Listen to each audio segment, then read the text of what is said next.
Devin McCourty is brought to you this week by the top defense. If you have been injured, Catches Law Group. At Catches, you pay nothing unless they win. They are the official law firm of the New England Patriots. And Devin McCourty joins us this week on the Harbor One Hotline. Devin, good morning.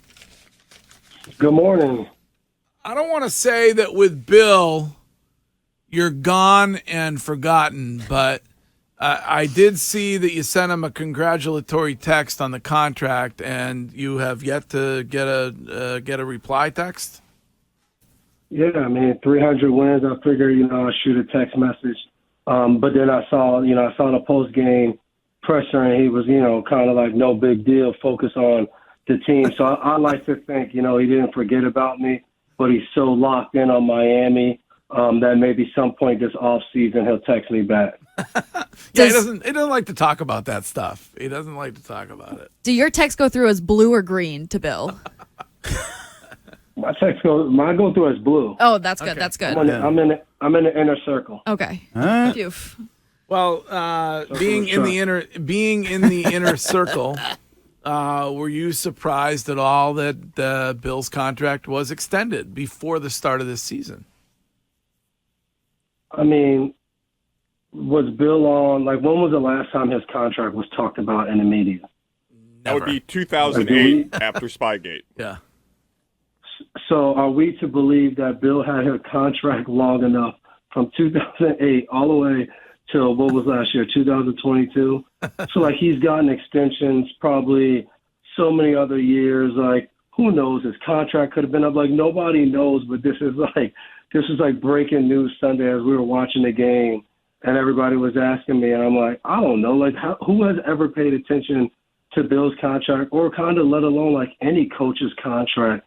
Never seems like it matters, but I think all of the news and everything is just another situation of when something happens in New England and with Coach Belichick, it turns into this big story. But I don't think that means much of anything other than he's still a head coach of the New England Patriots. They had to do a contract. They did a contract, whatever it was, and they got it done. But, I mean, I don't think it was a big deal at all. Dev, the only thing that it meant to me is that we know he's going to coach for a few more years. How long that's going to be, 2, 3, we don't know. But it just leads me to believe that he's still going to coach, and there are a lot of people out there that feel like Robert potentially could fire him or move on from him. I don't ever see that. What's your opinion? Could you see Bill coaching for another franchise? I'm a firm believer in anything can happen. I think we sometimes get caught up on extensions. We see players and even other coaches. We see them sign these this coach just signed a new 5-year extension, and then 2 years later they get fired, or a player signs this new free agent deal, and then a year or 2 years in they get released or whatever it is. So, I think you never know. If you would have asked me, after my 8th year in the NFL, would Tom Brady ever play for another franchise? I would have said probably not. I don't think so. And then, you look at the history and see how other players or other coaches have gone other places. You always have to kind of say, hey, you never know how it all plays out. And I think that's the same thing with Bill. I could easily and would hope and think he's going to finish in New England, but if that doesn't happen, I don't think that would surprise me. All right, Devin, I'm going to give you 3. This question is for Wiggy and Shime, and I'll give you 3 words to describe the game that Mac Jones had on Sunday.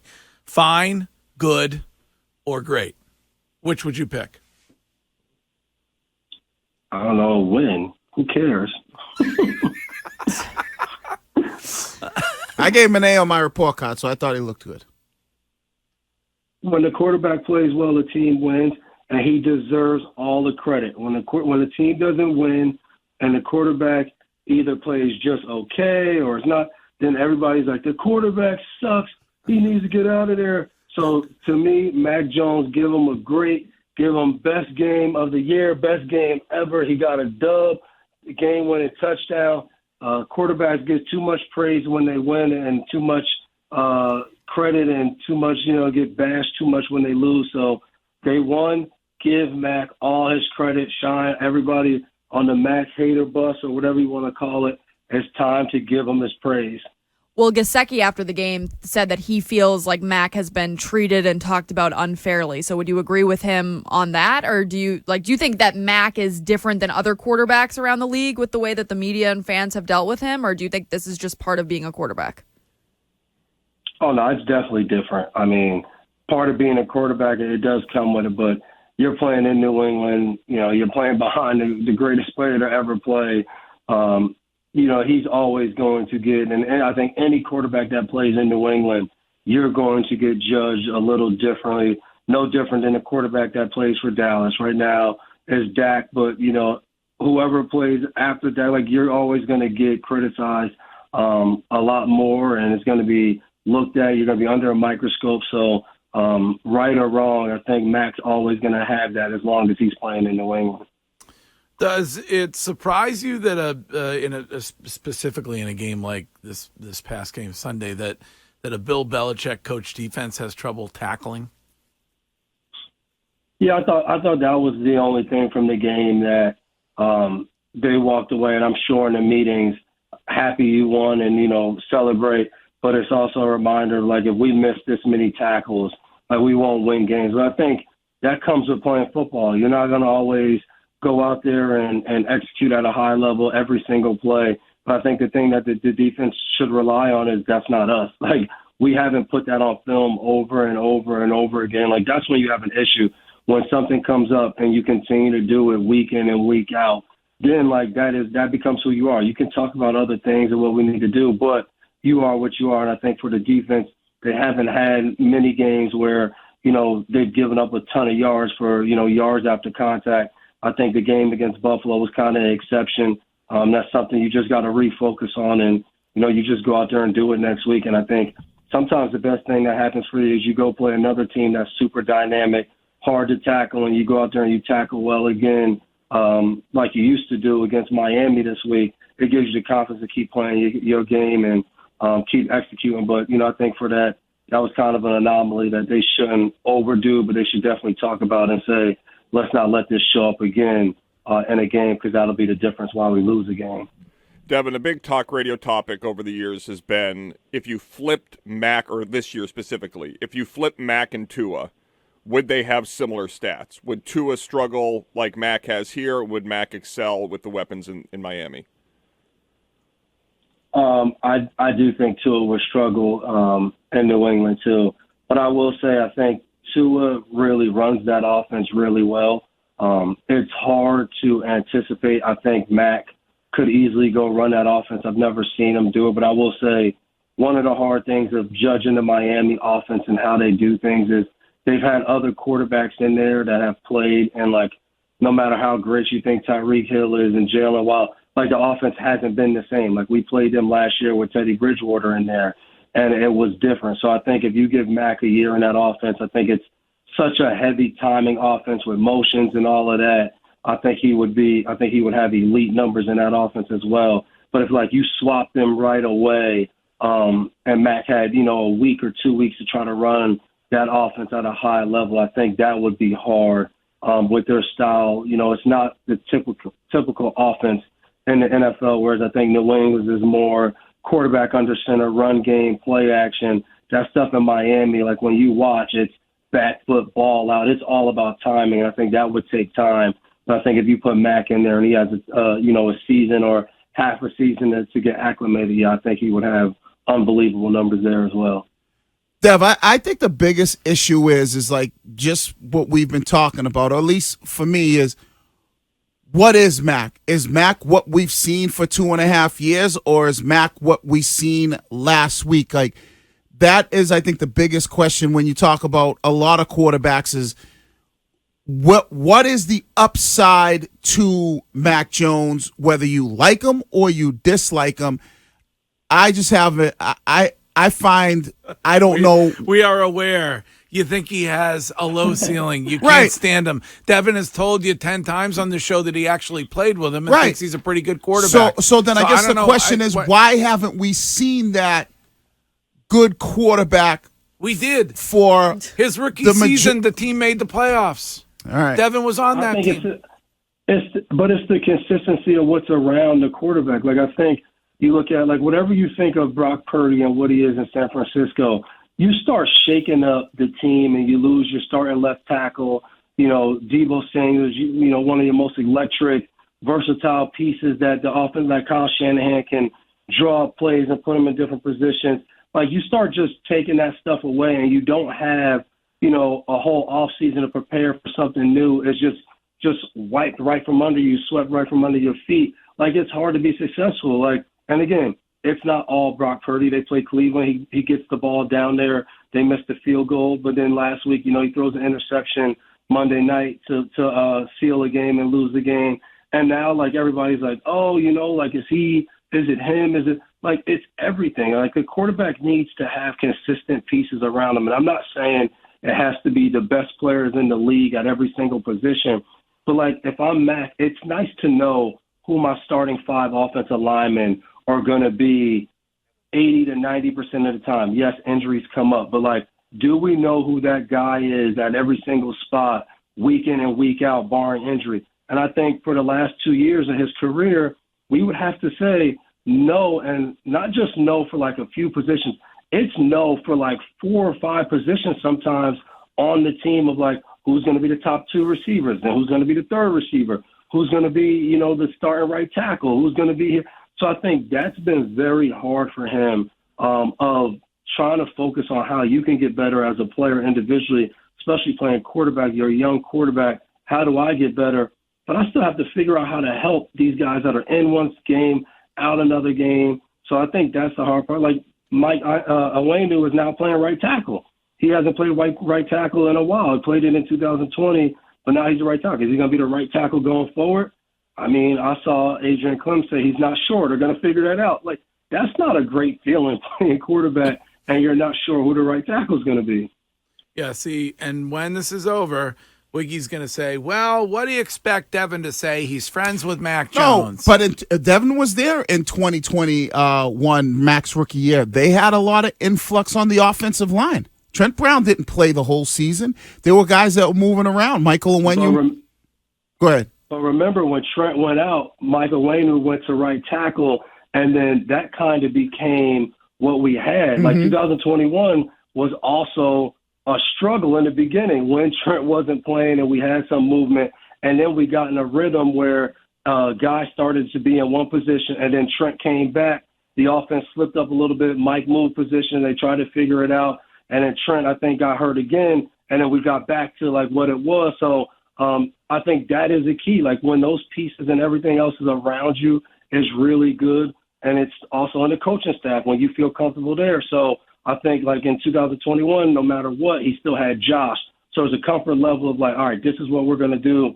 Then 2022 was a lot of moving pieces. It was, new offensive coordinator, new quarterback coach, different guys injured. Now you get your offensive coordinator back, but now you have different guys moving around. So I think it's been very hard even for the team to evaluate what do you do moving forward because of the inconsistencies on offense and around Mac. But again, he's always going to be judged different because he's the quarterback, he's the captain of the ship. And, that position, you're expected to, no matter what happens, to make it right.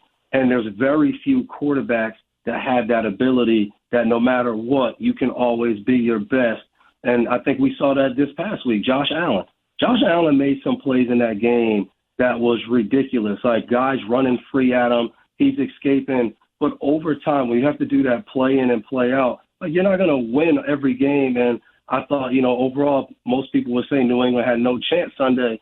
But Josh Allen, blitz packages are coming, and he has guys, and he's missing the hot read, or the hot read's not a part of the plan. Like, you start playing football like that, it's not going to always go well. But again, when you watch Buffalo, the first person that you criticize is going to be Josh Allen of what he needs to do better. But, like, sometimes that's not always the case. It's coaching, it's other guys on the field, and I think Mac has kind of fallen victim to that. So it was good to see that team go out there and execute and him lead a drive to win the game.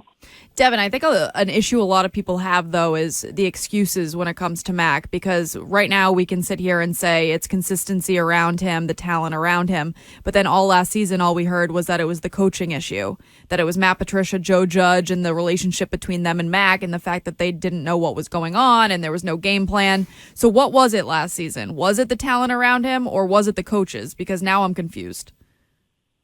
Well, I mean, again, though, when you look at the overall team, like, you guys tell me, going into the season, what did you guess the record of the Patriots would be last season? I thought it was going to be pretty good after his rookie season. Thought they were going to go to the playoffs at least. But did you think 13 wins, 14 wins, or did you think 10 to 9? I thought I had them at 12. Oh, so you had them pretty high. Greg, Wiggy, what would you say? I had them somewhere around 8 wins. 8-9. I'm a homer, 17-0. I had an undefeated season. Yeah, so to me, I think sometimes we go crazy on this team should be much better. This is that, this. And then when we step back and if we look at all of the analysts and all the different people who kind of estimate what they think this team is when they just look on paper. Which again, I was a player. I'm the biggest guy of don't tell me what it's going to be on paper. But now that I'm on the other side and you don't have control and you just give your opinion, you look at a team and you're like, hey, I have this team low end 6 or 7 wins, high end I might have this team at 12 wins. So when they fall at 8 or 9, it's not that the season was so bad. It's just it is what it is. You play against certain teams. This year coming in, New England had one of the top 3 hardest schedules in the league. So if you don't come out and win games early on as you're getting better and then get better and win big games, you're going to fall in a range. To me, this team could still get to, 7 wins or something like that, and that's still going to be hard for them to do. But it's also a realization coming into the season, we were like, if this team gets back to 8 or 9 wins like last year, if we win 9 games instead of 8, we're in the playoffs. It's that simple. We were 1 game. We beat Buffalo that last game of the season. We go back to Buffalo and we play in the first round of the playoffs. So I don't really think, yes, I think having a solid coaching situation would have helped Mac. I've talked to Matty, he had to put in a whole offense coming from defense, put in a whole offense, still help out in the draft. There was a lot going on. So I think that could have been a better situation. But even if that situation was at its best, I think we win last year instead of 8 games. I think we won 10 games. And that would have been the difference of being in the playoffs. It's that simple. All right, Devin, one from I don't think we win the Super Bowl last year. one from the professor before we go.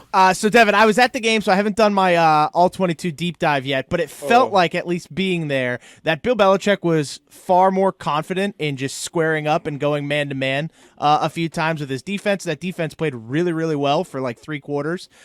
Is that what you saw, and is that more matchup-specific, or is that because, Jonathan Jones is now back, Jack Jones is back, and J.C. Jackson's more comfortable now back in this defense? Is it a personnel thing, or was it a matchup thing? It just kind of felt like Bill had much more confidence going toe-to-toe with that Bills offense. All right, well, I'm different, too. I'm giving credit where credit's due. So I'm going to say Steve, more confidence, or however was the name. I know Bill gets all the credit, but those guys on defense do a lot of that work. So I would say it's always game plan kind of specific. You can't just come out and say, we're going to play this team. This week coming up Miami. You can't come in and be like, hey, we played man-to-man last week, so we're going to just play all man-to-man this week and guard Tyreek and Waddle and leave us. So I think, yes, it came a little bit because of a matchup. I think you can lean a little bit to Diggs. When you look at Buffalo, Diggs is a high percentage of their whole offense. He gets a ton of the targets.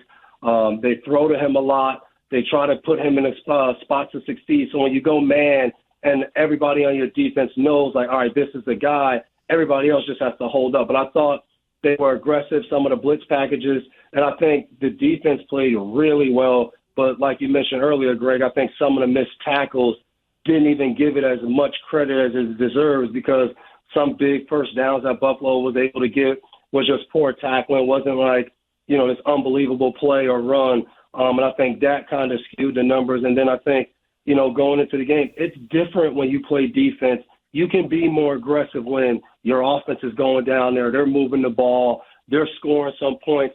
You don't have to sit there and be like, hey, we have to hold this team to, 0 to 10 points to even have a chance. Like, that's hard to call a defense. And I think those guys, because of the offense's ability to score, it puts you in more situations where it's an obvious passing down. Like, you now know what the team has to do. And everything we've always talked about in New England is playing from ahead, and they got a chance to do that. And they haven't got many opportunities to do that this year. And I think you see why that team, players and coaching staff, at its best when they can get out and actually play and execute the way they talk about all week in practice. And I thought Sunday was a prime example of that team actually executing exactly their plan that I'm sure they had all throughout the week. Devin McCourty, you're the best. We will talk to you again next week. Thank you. Yes, another happy week after another win. Let's go, Pats. All right, let's go, Pats. I love it. Woohoo!